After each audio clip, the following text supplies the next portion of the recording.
नमस्कार, आप सभी का स्वागत है भाग्यम में। मैं हूं पंडित चंद्रशेखर शर्मा। दर्शकों, सबसे पहले हम समझते हैं आज के दिन के पंचांग को, जिससे हम आज के इस दिन के अच्छे बुरे समय को समझ सके, जान सकें। आज दिनांक है 29 मार्च सन 2024, विक्रम संवत 2080 चल रहा है। चैत्र मास है, कृष्ण पक्ष है, बसंत ऋतु है, तिथि आज की चतुर्थी है और आज का वार है शुक्रवार। आज के नक्षत्र की बात करें तो विशाखा नक्षत्र शाम बाद 8:38 तक है। आगे अनुराधा नक्षत्र है। योग वज्र है, रात 11:10 तक। आगे सिद्धि योग है, तो योग की दृष्टि से आज का दिन शुभ नहीं है। विशेष करके कोई शॉपिंग, कोई खरीदारी, महंगी चीज़ें आप ना लें, नहीं तो उसमें नुकसान होगा। करण बालव है, शाम बाद 8:23 तक। आगे कौलव करण रहेगा। सूर्योदय का समय दर्शकों सुबह 6:20 का था और सूर्यास्त का समय शाम 6:42 का है। आज का राहु काल सुबह 10:30 से 12 बजे के बीच रहेगा। इसे पूरी तरीके से टाल दीजिएगा। इसमें कोई शुभ कार्य नहीं करते हैं और लंबी यात्रा पे नहीं निकलना चाहिए। अभिजीत मुहूर्त आज दोपहर 12:06 से 12:56 के बीच है। दिन में 4 बार दुष्ट मुहूर्त भी रहेंगे। इन्हें ध्यान से समझिएगा और सूझबूझ से टाल दीजिएगा। यह है सुबह 8:49, सुबह 9:38, दोपहर 12:56 और दोपहर 1:45। आज का दिशाशूल दर्शकों पश्चिम दिशा में है, तो पहली कोशिश तो यही कि पश्चिम दिशा की यात्रा को आप टाल दें। लेकिन अगर जाना बहुत ज़रूरी है, अनिवार्य रूप से आपको पश्चिम की यात्रा करनी है, तो फिर इसका एक परिहार करें। परिहार होगा कि पश्चिम की ओर मुख कीजिए, थोड़े से जौ या राई के दाने खाकर 5 कदम पीछे चलिए और इस दौरान अपने हृदय में अपने इष्ट का ध्यान करें, उनसे प्रार्थना करें, भगवान श्री राम का नाम लें और फिर इस यात्रा को आप शुरू करें। यात्रा भी अच्छी रहेगी, दिशाशूल नहीं लगेगा। आज का शुभ समय दर्शकों यानी कंपैरेटिवली पूरे दिन का सबसे अच्छा समय, जिसमें कोशिश अच्छी करेंगे तो सफलता के आसार मिलेंगे। यह है सुबह 8 बजे से लेकर सुबह 10:30 तक, फिर दोपहर 12:35 से 2 बजे तक और फिर शाम 5:15 से 6:40 तक। आज की चंद्र राशि दर्शकों तुला है। दोपहर बाद 2:09 तक आगे चंद्रमा वृश्चिक राशि में प्रवेश कर जाएंगे, जिससे आज का दिन सभी 12 राशियों के लिए कुछ इस प्रकार रहने वाला है। सबसे पहले बात करते हैं मेष राशि की। तो मेष राशि वाले आज स्वास्थ्य का विशेष ध्यान रखें, लेकिन होगा धन लाभ उनको। और वृष राशि वाले विवाद निपटाते हुए नजर आएंगे, बढ़ेगा आत्मविश्वास। मिथुन राशि वाले समस्याओं से बाहर आएंगे, आय के साधनों पर विशेष ध्यान देंगे। कर्क राशि वाले घर में माहौल होगा खुशनुमा, आपसी बातचीत होगी सकारात्मक। वहीं सिंह राशि वाले बहुत ज़्यादा दोस्तों पर विश्वास करने से आज बचें। तो कन्या राशि वाले आगे से आगे लाभ प्राप्त करने की स्थिति में रहेंगे। तुला राशि वाले किसी बड़ी समस्या से बाहर आएंगे और वृश्चिक राशि वाले किसी प्रकार के बड़े इन्वेस्टमेंट से बचें। धनु राशि वालों को होगा कोई लाभ, कोई मनोकामना हो सकती है पूरी। वहीं मकर राशि वाले अपने करियर को सेटल करने के प्रयास बहुत ही विशेष करेंगे। कुंभ राशि वाले भगवान की कृपा का अनुभव करेंगे अपने जीवन में।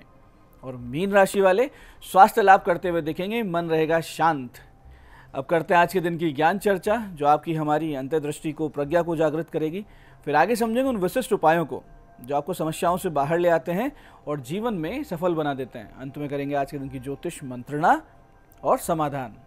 दर्शकों, मन को साध लेना ही सच्ची साधना हुआ करती है और इसके लिए आपको ना कहीं वन, पर्वत, नदी, तट पर जाने की आवश्यकता है और ना ही एकांतवास की। मन चंगा तो कठौती में गंगा। आप गृहस्थ रहते हुए भी अपने घर में ही तपोवन से साधना भूमि बना सकते हैं। आसक्ति त्यागें, अपने कर्तव्य कर्म को ईश्वर की कृपा मानकर करते रहें।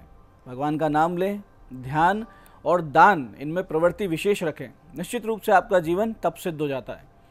इस पर शास्त्र कुछ यूँ कहते हैं कि वनेपि दोषा प्रभवन्ति रागिणाम, ग्रहेपि पंचेन्द्रिय निग्रहस्तपः, अकुत्सिते कर्मणि ये प्रवंतते, निवृत्त रागस्य ग्रहम तपोवनम।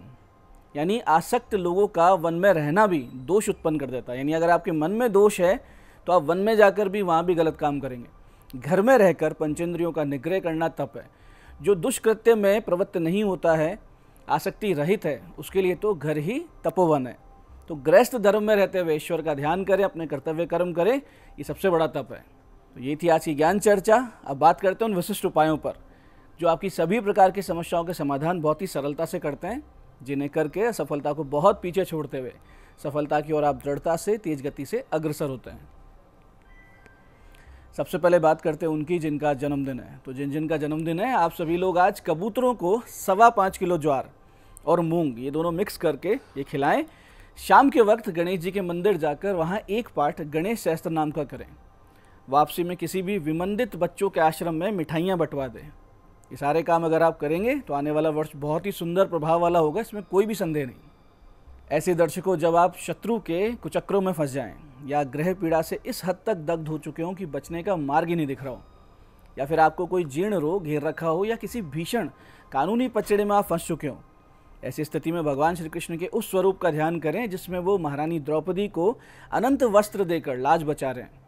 ऐसे स्वरूप का ध्यान बनाएं जिसमें गज की पुकार से वैकुंठ से उठकर चले आ रहे हैं और आर्त भावना से अपनी पीड़ा श्री हरि कृष्ण परमात्मा को कहें, और इस विशिष्ट स्तुति को नित्य कम से कम 3 माला, अधिक अपनी क्षमता के अनुसार करना शुरू कर दें। गुरु गणेश स्मरण करके श्री कृष्ण का पंचोपचार से पूजन करें और फिर यह स्तुति पाठ करें। स्तुति ध्यान से समझिएगा, इस प्रकार है। चंद्रो रवि शिवे शूली चक्री चेव गदाधरे, श्रीकर्ता श्रीपति श्रीदेवो देवकी सुते, श्रीपति पुंडरीकाक्षे पद्मनाभो जगतपति वासुदेवो प्रेमात्मा केशवो गरुड़ध्वज। एक छोटी सी स्तुति है, इसको करें 3 माला इसकी। थोड़ा सा समय लगेगा, आधा घंटे का, लेकिन अगर आप ये करेंगे कुछ ही दिनों के पूजन से भीषण समस्या से आप ऐसे बाहर आएंगे जैसे सूर्य के उदित होने पर प्रकाश अंधकार का नाश कर देता है। ऐसे ही दर्शकों, यदि घर में बहुत ज़्यादा नेगेटिविटी बनी रहती हो, आपसी झगड़े बहुत ज़्यादा होने लगे हैं, या फिर सभी काम बस बनते बनते बिगड़ जाते हैं, ऐसी किसी भी स्थिति में एक छोटा सा उपाय आपको बहुत बड़ी राहत दे सकता है। इसके लिए आपको ऐसे हनुमान मंदिर जाना है जिसमें पीपल का वृक्ष लगा हो। मंदिर जाकर पीपल की जड़ों में कच्चा दूध और गंगा जल अर्पित करें, प्रणाम करें, 4 छोटी छोटी टहनियाँ तोड़ लें और फिर इन्हें हनुमान जी के सामने रखें और इस विशिष्ट मंत्र की 11 माला का जाप वहीं मंदिर में बैठ के करें। मंत्र ध्यान से समझिएगा। मंत्र है ओम अंजनी गर्भ संभूतम कपिंद्र सचिवोत्तम राम प्रिय नमस्तुभ्यम हनुमन रक्ष रक्ष सर्वदा। मंत्र फिर से समझते हैं। ओम अंजनी गर्भ संभूतम कपिंद्र सचिवोत्तम राम प्रिय नमस्तुभ्यम हनुमन रक्ष रक्ष सर्वदा। फिर उन 4 टहनियों को घर लाकर अलग अलग लाल कपड़ों में लपेट कर अपने घर के 4 कोनों में लटका दें। नित्य घर में इस मंत्र की 1 माला का जाप करते रहें, धूप जलाकर करें। घर में कभी भी कोई नकारात्मक ऊर्जा, कोई नज़र दोष, दृष्टि दोष प्रवेश नहीं करेगा। तो ये आप निश्चित रूप से कीजिए। हनुमान जी कृपा से आपकी सुरक्षा आगे से आगे होती रहेगी। तो ये थे आज के वो विशिष्ट उपाय जो आपकी मनोकामनाएं पूरी कर रहे हैं, आपको समस्याओं से बाहर ला रहे हैं। अब बात करते हैं आपके सवालों की। आपके सवालों में आज हमारे पास जन्म पत्रिका आई है हमारे दर्शक हेमंत जी की। 23 अप्रैल 1994 का जन्म है, दोपहर 1:42 टाटानगर। विवाह का योग कब है, ये इनका प्रश्न है। देखिए हेमंत जी, आपकी सिंह लग्न और कन्या राशि की जन्म पत्रिका है। लगन से सप्तम यानी विवाह भाव में आपके जो शनि है वो स्वय राशि के विद्यमान है। ये धीमे चलने वाले ग्रह होने से विलंब से विवाह करवाते हैं। आप गुरु ग्रह के 7 गुना जप करवाइए क्योंकि वो कलत्र कारक के विवाह करवाते हैं। किसी मंदिर के दक्षिण या पश्चिम में नीम पीपल बरगद के वृक्ष लगवाइए। आपका विवाह जुलाई 2025 से जून 2026 के मध्य में हो जाएगा। आज की दूसरी पत्रिका ये हमारी दर्शक नम्रता जी की। 23 सितंबर 1999 का जन्म है, दोपहर बाद 3:52 गंगानगर।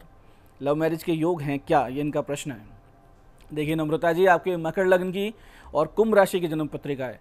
लग्नेश पंचमेश सप्तमेश के संबंध नहीं बनने से और सप्तम में शुक्र राहु की युति होने से आपके असफल प्रेम संबंध का योग बनता है। यानी आपके अरेंज्ड मैरिज ही होगी और प्रेम विवाह का जो प्रयास है वो असफल सिद्ध होगा। आज की तीसरी पत्रिका ये हमारे दर्शक पवन जी की। 14 नवंबर 1980 का जन्म है, शाम को 5:59 अजमेर। आर्थिक स्थिति कब सुधरेगी, इनका प्रश्न है। देखिए पवन जी, आपका वृष लग्न है, मकर राशि है। लग्नेश शुक्र नीच राशि में है, धनेश बुध 6ठे भाव में है और सूर्य चंद्रमा पीड़ित है, जिससे समस्याएं उत्पन्न हो रही हैं। आप शुक्र बुध के जप करवाइए, एक पन्ना और एक ओपल पहन लीजिए।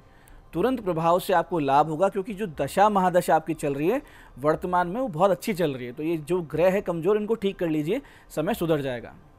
तो दर्शकों, ये था आज का पंचांग, आज के विशिष्ट उपाय और ज्ञान चर्चा। मैं पंडित चंद्रशेखर शर्मा ये आशा करता हूँ कि बताए हुए उपायों को सही विधि, सटीक समय, अटूट श्रद्धा से करके आप पूरा लाभ उठाएंगे और जो ज्ञान चर्चा हमने की, जो सत्संग हमने किया, इसे अपने जीवन में उतारेंगे। धीरे धीरे आपका जीवन शिवमय, सत्यमय और आनंद में होता जाएगा।